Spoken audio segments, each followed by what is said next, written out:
श्री सतगुरु महाराज की जय। महर्षि संत सेवी की बोध कथाएं। कहानी झंडा की गुरु भक्ति।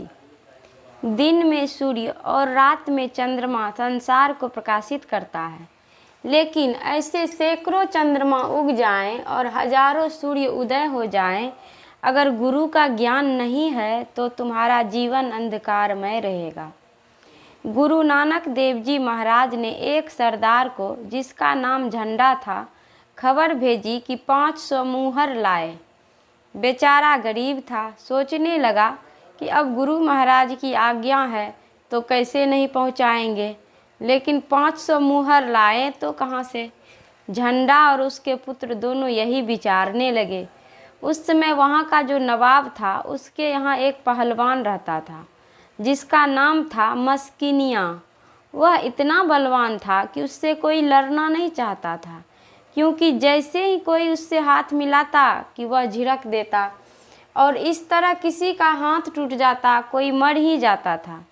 उस नवाब ने घोषणा कर दी कि जो हमारे पहलवान से मल्लयुद्ध करेगा तो हारने वाले को 500 मोहर दूंगा और जीतने वाले को मुँह मांगा इनाम मिलेगा। झंडा ने अपने बेटे से कहा, बेटा मुझे मल्लयुद्ध में जाने दो, मैं उससे मल्लयुद्ध करूंगा। यदि मैं मर भी गया तो क्या होगा, 500 अशर्फियाँ तुझे मिलेंगी, उससे गुरु महाराज की आज्ञा का पालन होगा।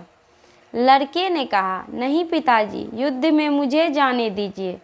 झंडा अपने बेटे को समझा बुझा कर नवाब के पास चला गया। उसने नवाब से कहा, मैं आपके पहलवान से मल्लयुद्ध करने आया हूँ। मस्किनिया भी आश्चर्य से पूछने लगा, क्या तुम मुझसे युद्ध करोगे? झंडा ने कहा, हाँ हाँ, मैं तुमसे युद्ध करूँगा। समय पर दोनों का युद्ध आरंभ हुआ। तमाशा देखने के लिए बहुत से लोग इकट्ठे हो गए।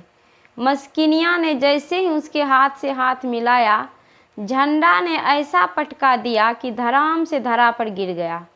मस्किनिया नीचे हो गया और झंडा ऊपर। तालियां बज गई। नवाब ने मस्किनिया से पूछा, अरे यह बुढ़ा तुमको गिरा दिया? मस्किनिया कहने लगा, नवाब साहब क्या बतलाऊं, मुझको तो अपना बल था, पर इसको गुरु का बल था। जहां गुरु का बल है वहां उसके सामने कौन टिक सकता है। नवाब ने झंडा से पूछा, बतलाओ तुम्हें क्या दूं? झंडा ने कहा, 500 अशर्फियाँ। नवाब ने कहा, 500 अशर्फियाँ तो हारने वाले के लिए घोषणा की गई थी, तुम तो जीत गए हो, तुम्हें मुँह मांगा इनाम मिलेगा।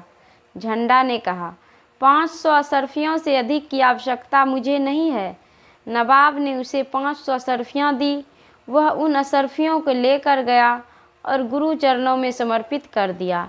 गुरु नानक देव जी महाराज ने प्रसन्न होकर कहा, जिसके ऊपर गुरु का वरद हस्त रहता है उसकी सदैव जीत ही जीत होती है। श्री सतगुरु महाराज की जय। यह प्रवचन शांति संदेश पत्रिका में अप्रैल 2001 ईस्वी में प्रकाशित हुआ था। श्री सतगुरु महाराज की जय।